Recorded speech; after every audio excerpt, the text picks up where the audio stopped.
nessa ação penal 506-31-30-17, continuar o depoimento do Dr. Roberto Teixeira, eu passo aqui ao Ministério Público para indagações. Cumprimento Vossa Excelência, cumprimentos presentes. Senhor Roberto Teixeira, além do contrato de opção de compra celebrado entre ASA e José Carlos Bunlai, encontrado na residência do ex-presidente Luiz Inácio Lula da Silva, em São Bernardo, também sobre o qual o senhor disse que não ter informações sobre o motivo pelo qual lá estaria, também foram localizados na residência do ex-presidente cópias dos e-mails trocados entre o senhor e a corretora Edna em fevereiro e março de 2010. São os e-mails que constam do evento 1, anexo 233, 272, 234. O senhor sabe informar o motivo pelo qual esses e-mails estavam na residência do ex-presidente? Não tenho como informar, não tenho ideia de como isso possa ter acontecido, porque de minha parte não foi entregue lá. Deve ter alguma razão, deve existir para poder ter estado lá, mas com certeza não fui eu quem levei, não fui eu quem entreguei, não fui eu quem participei desta... Porque o e-mail, quando eu encaminho diretamente para a pessoa destinatária.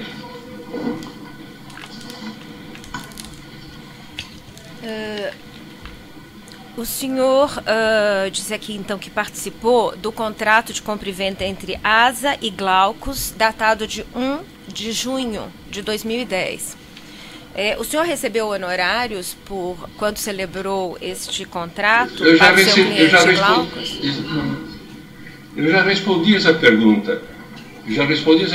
Isso fica ao final. Não existe. É uma falso conhecimento de quem não está habituado com o direito civil, de que a cada passo que você faz, você vai cobrar do cliente. Não é dessa forma. É ao final. Então você faz a documentação, prepara a documentação, aguardando que com a finalização da negociação, ao tempo que você completar o êxito do trabalho que você estava fazendo, você vai receber os seus honorários. É isso.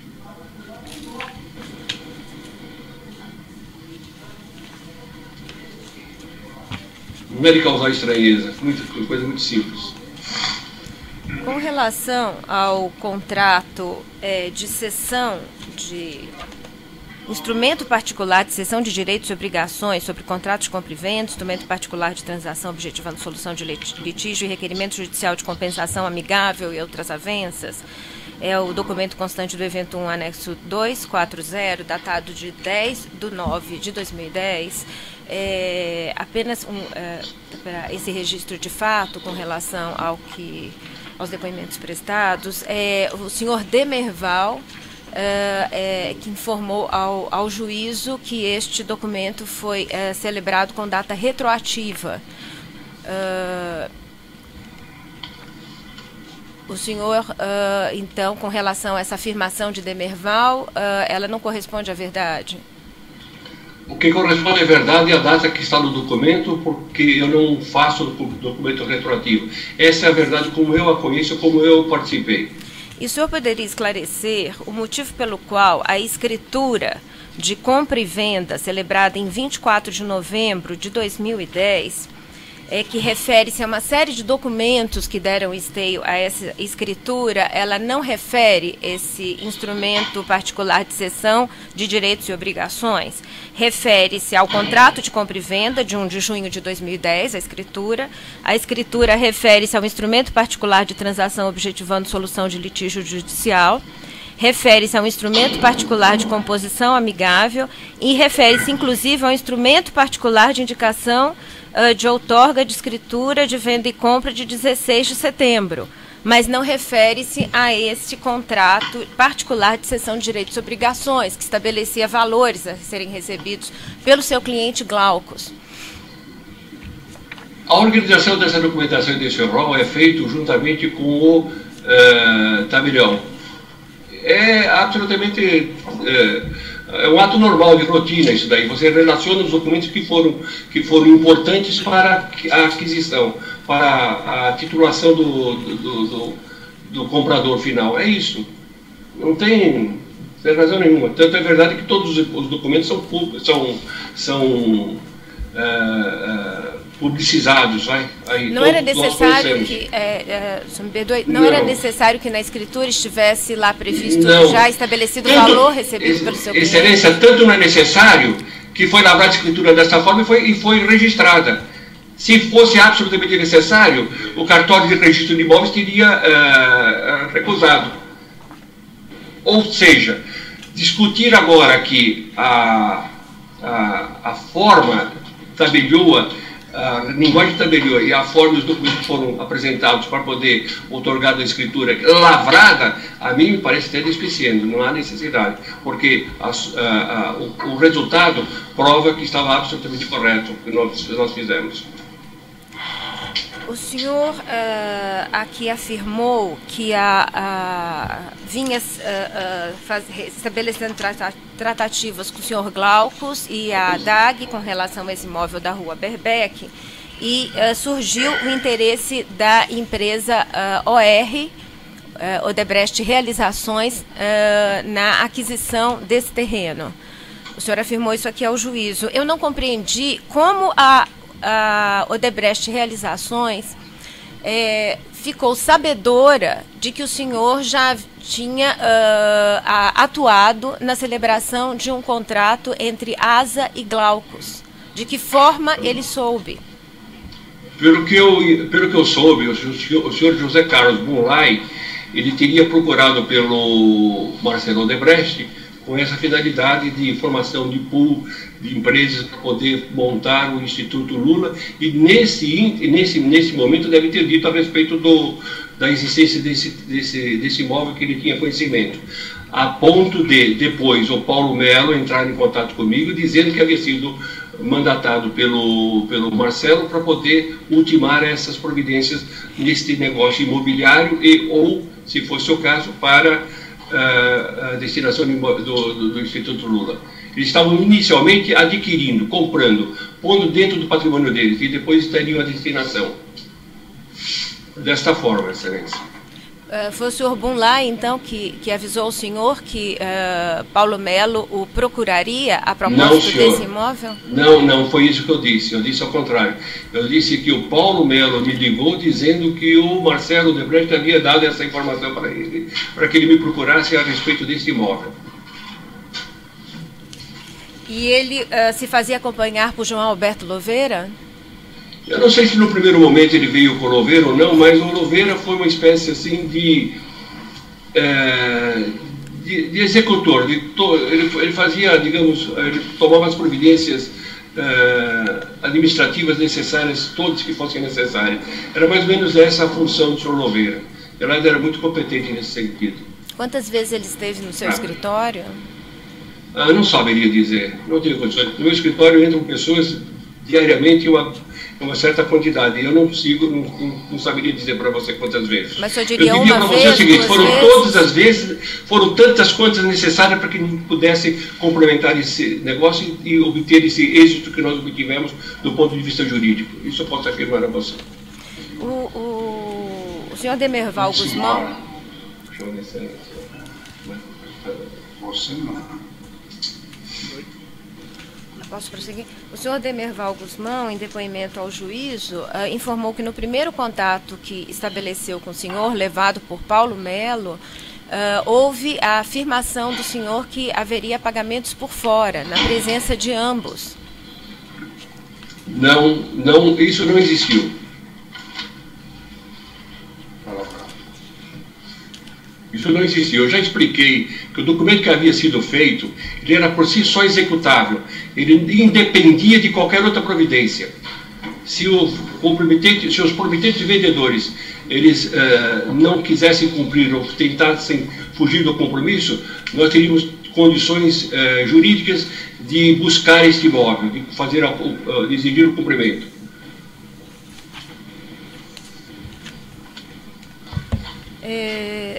Eu gostaria de fazer menção aqui a um e-mail de 16 de setembro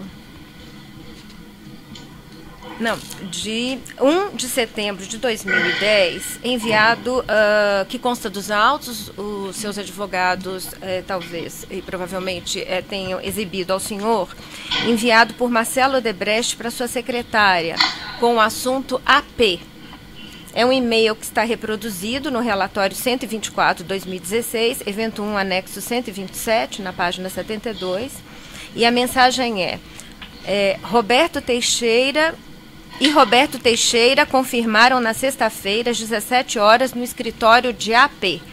O Paulo Melo não poderá ir, mas Rodrigo Salles irá, ok? O senhor teve reunião no escritório de Antônio Palocci em 3 de setembro de 2010 para tratar do imóvel da Rua Berbeck? Peremptoriamente, não. O senhor sabe dizer por que o senhor estava citado nessas mensagens? Não tenho a mínima ideia. Quem citou que deve ter resposta. Eu não. Até porque, inclusive, quando você faz mensagem, não significa que aquilo se ocorra. Você pode fazer uma série de... Estou agora especulando. Você pode fazer uma série de informações em e-mails e aquilo não se realizar. Não significa, porque consta que tenha sido realizado ipso fato.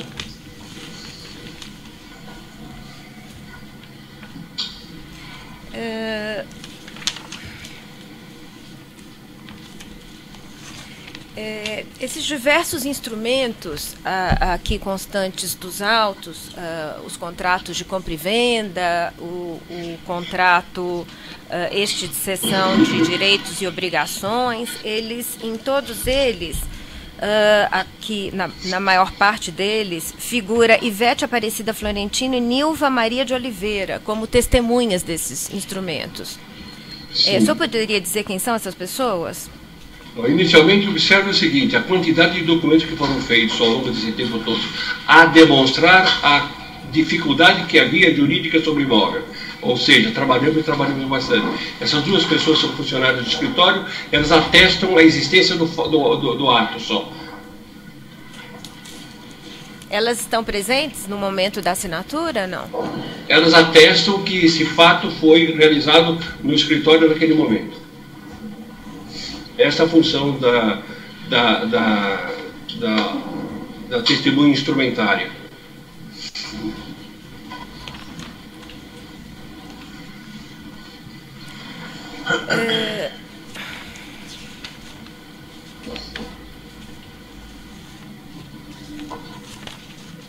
Um minutinho só, por favor. O senhor Antônio Palocci, em depoimento ao juízo, relatou que no final de 2011 houve uma reunião na casa do ex-presidente Luiz Inácio Lula da Silva, na qual estavam presentes o ex-presidente, Marisa Letícia, Antônio Palocci, José Carlos Bunlai, Paulo Okamoto e o senhor Roberto Teixeira, para discutir o uso desse imóvel da Rua Doutora Berbeck pelo Instituto Lula. Antônio Palocci relatou que essa reunião andou mal, foi ruim porque Paulo Okamoto e o senhor Roberto Teixeira, eram favoráveis a que esse imóvel continuasse a ser ali vislumbrado e utilizado e pensado para a instalação do Instituto Lula. O senhor se lembra dessa reunião na casa do Absolutamente, não lembro. Não lembro, isso não existiu porque não tenho recordação nenhuma a esse respeito.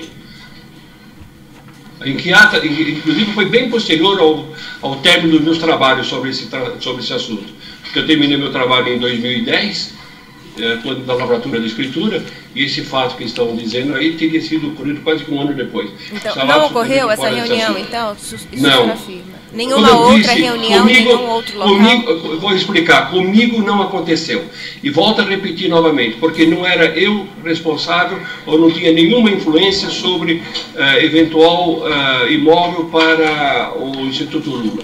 E volto a repetir novamente. Tanto é verdade que, segundo constam, cerca de 2 ou 3 dezenas de imóveis foram buscados, e o meu envolvimento foi nesse por conta única e exclusivamente do assunto do jurídico. Fora disso, eu não tive absolutamente mais nada a ver com isso. E o senhor alguma vez aventou junto a Glaucus da Costa Marques devolução do valor por ele recebido a título de cessão de direitos, o valor de R$800 mil? Isso é um absurdo. Isso é uma descrição cinematográfica, um absurdo que poucas vezes eu vi na face da Terra. Não entendo por que ele teria tomado essa atitude de falar uma asneira desta. Lembre-se do seguinte, eu já anteriormente, eu tive que desmentir o Sr. Glaucus quando ele afirmou que havia compensação de valores de locação com honorários advocatícios e custos processuais. Eu tive que fazer. Naquela oportunidade, ele mentiu, como de fato ele reconheceu depois em juízo. Não sei se está mentindo agora ou não. Eu perguntaria ao senhor qual é o grau do seu relacionamento com o ex-presidente Lula e com a sua família. Eu acho que isso é notório, né, Excelência? Não há necessidade de expor aqui novamente. Para quê? Sou amigo dele pessoal há 35 anos. Basta isso, não? Quando a empresa, a OER, o procurou aventando o interesse em adquirir o imóvel e depois apresentou a empresa DAG para o fim de aventada instalação do Instituto Lula, o senhor, com esse grau de proximidade com o ex-presidente, fez comunicação a ele sobre esse contato recebido?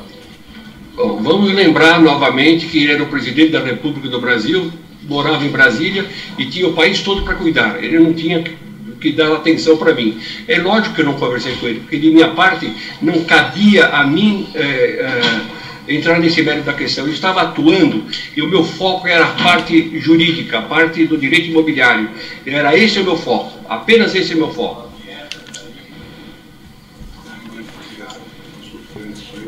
E o senhor fez contato com Paulo Okamoto a propósito desse contato da OR?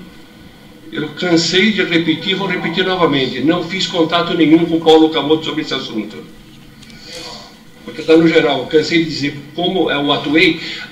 Pode perguntar da forma que quiser, a minha resposta vai ser sempre dentro daquela minha atuação jurídica, enquanto advogado. Foi só isso que eu fiz, mais nada. Sou muito cioso da minha atividade enquanto advogado. Com relação ao apartamento 121, eu fiquei aqui em dúvida. A intenção de Glaucus era investimento ou ele ingressou no negócio apenas por aquele interesse logístico de evitar que o ex-presidente Lula tivesse um vizinho? Isso se somava. São duas, não são excludentes essas duas situações. Ele, pessoa físico quanto investidor, interessava como investimento e a um só tempo alcançava essa segunda finalidade.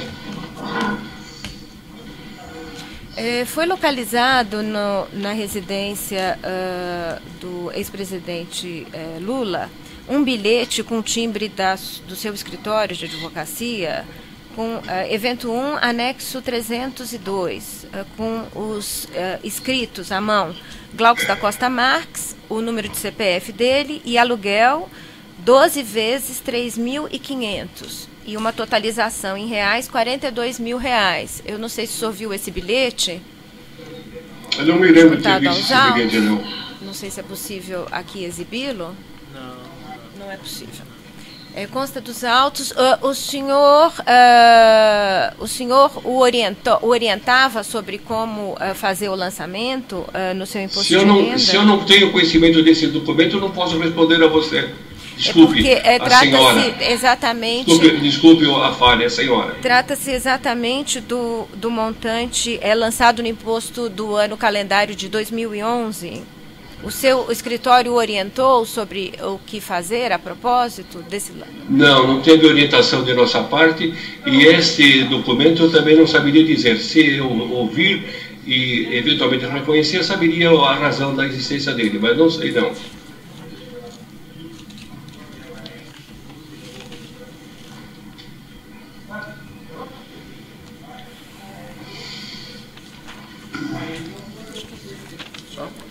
Você de acusação tem perguntas?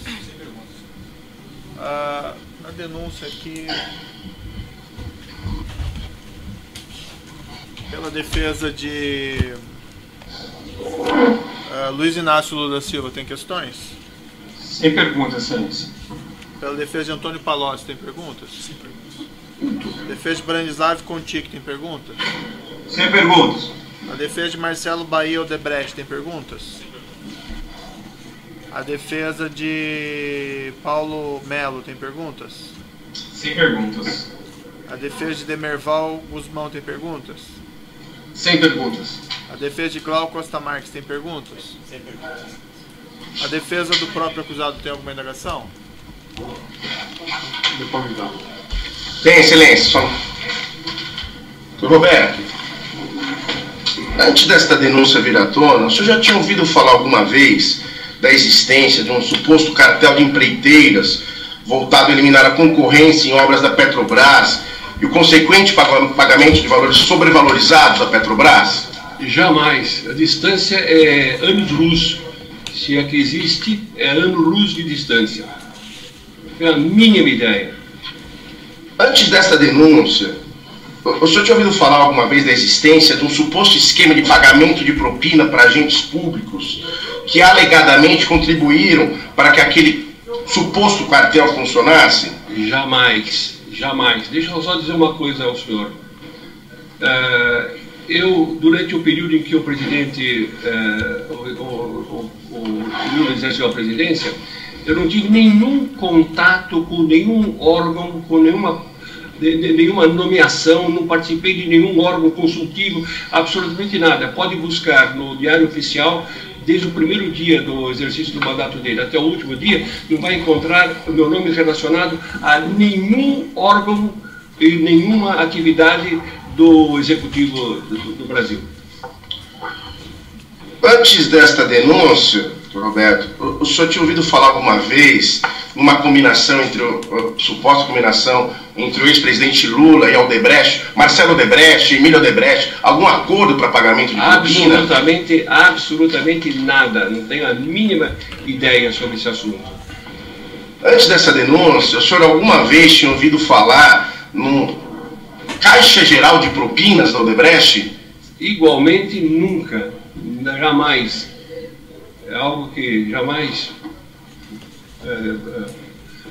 foi passado ou pensado de minha parte. O senhor teve conhecimento, alguma participação nos contratos que a Odebrecht teve a Petrobras, contratos referidos na denúncia, que teriam levado depois a Odebrecht beneficiada nesses contratos a pagar alguma propina para o ex-presidente Lula? Absolutamente nada, absolutamente nada.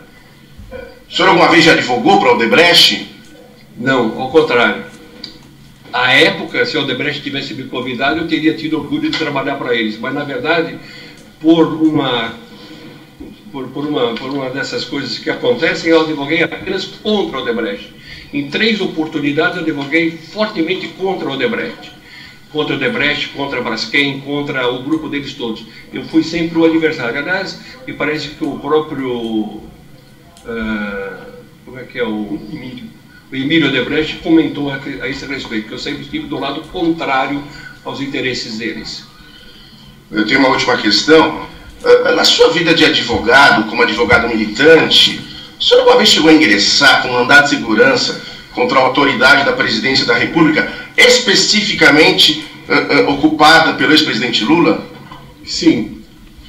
Eu sou uma pessoa que prezo demasiadamente a minha condição de advogado e a minha obrigação, os meus deveres para com os meus clientes. Houve uma oportunidade, sim, em que os interesses do meu cliente estavam sendo contrariados pela presidência da República e eu tive a oportunidade de ingressar com um mandado de segurança junto ao Supremo Tribunal Federal e obtive uma liminar contra os interesses do presidente. Eu peço licença, excelência, para fazer 2 perguntas, na qualidade de advogado também. A primeira pergunta, a respeito desta mesma questão, o senhor podia ser um pouco mais explícito contra esse mandado de segurança? Lembra-se da ocasião, o nome da parte, se puder declinar? Sim, a parte era a Transbrasil, linhas aéreas. À época havia uma disputa em relação a uma questão dos imóveis, faz muito tempo atrás, deixe-me recordar, me parece que era em relação às áreas aeroportuárias e à própria ANAC, e havia então uma questão de competência, né, que seria ou não competente a presidência da República para uma determinada decisão, e a forma com que o ministro de Defesa daquela época havia despachado contrariava os interesses. Eu me lembro que naquela época, agora não saberia dizer quais os fundamentos absolutos, mas na época nós ingressamos com mandado de segurança no Supremo Tribunal Federal. À época o presidente do tribunal era o ministro Jobim, e obtivemos a liminar.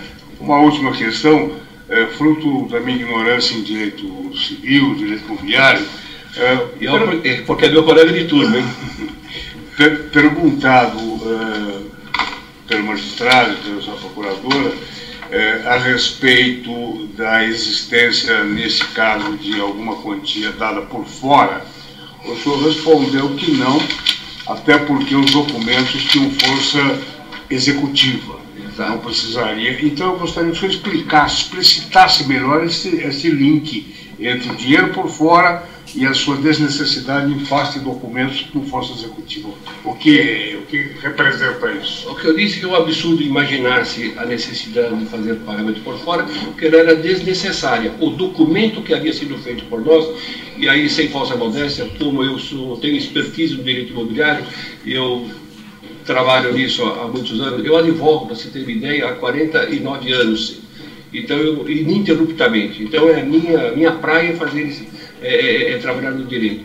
Então esse documento ele era apto por si só, caso o promitente vendedor ele tentasse descumprir, ou até porque poderia acontecer de uma terceira pessoa se interessar e tentar, como se fala, atravessar o negócio, por oferecer mais, eu tinha condições de, por conta e por força desse documento, fazer com que os promitentes vendedores cumprissem com aquilo que eles estavam obrigados. É isso. Obrigado. É o chamado direito de sequela. Obrigado. Certo.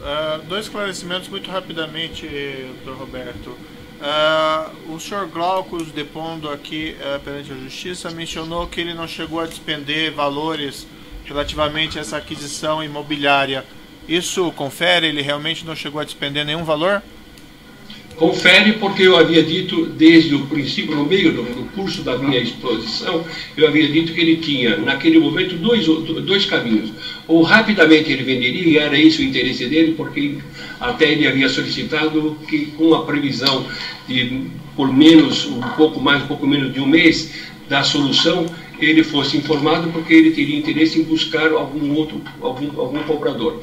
Ou esse seria uma hipótese. A outra hipótese seria ele despender os valores que ele tinha condições de fazê-lo, como nós já sabemos que ele tinha como fazer, com ou sem, inclusive, auxílio de algum outro investidor que poderia acontecer, transpassar isso para o patrimônio dele e depois ele venderia mais à frente por um valor maior. Ocorreu a primeira hipótese, foi quando eu disse que fomos procurados pela OR, pelo Paulo Melo, informando desse interesse. Então ele realizou o lucro nesta primeira forma.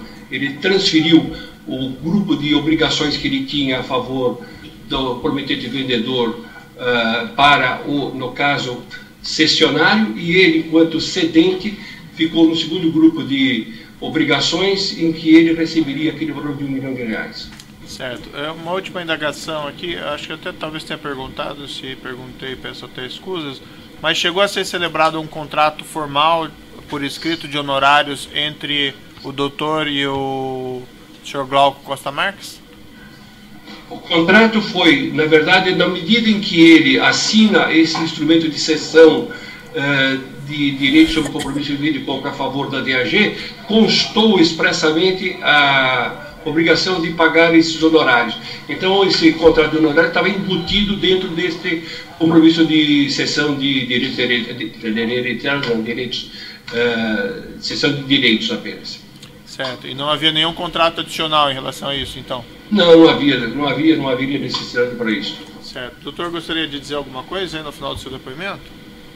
Não, apenas lamentar essa situação que foi criada, na minha opinião, porque o Ministério Público não tem uma visão clara de como se desenvolve a relação do direito civil. E aí confundiu um pouco essa situação, a razão pela qual eu me vejo aqui de polo passivo dessa ação. Só isso, lamentar apenas. Eu tenho 73 anos, eu advogo há 49, 2 como solicitador acadêmico, 47 como advogado, e é a primeira vez na minha vida profissional que me vejo nessa situação. Realmente, posso dizer, é mágoa profunda contra esta situação. Tá certo. Como advogado, eu sei que tenho que proceder à minha defesa e seguir em frente. Perfeito. Então, com isso, eu vou declarar encerrado o depoimento do Dr. Roberto Teixeira. Pode interromper a gravação.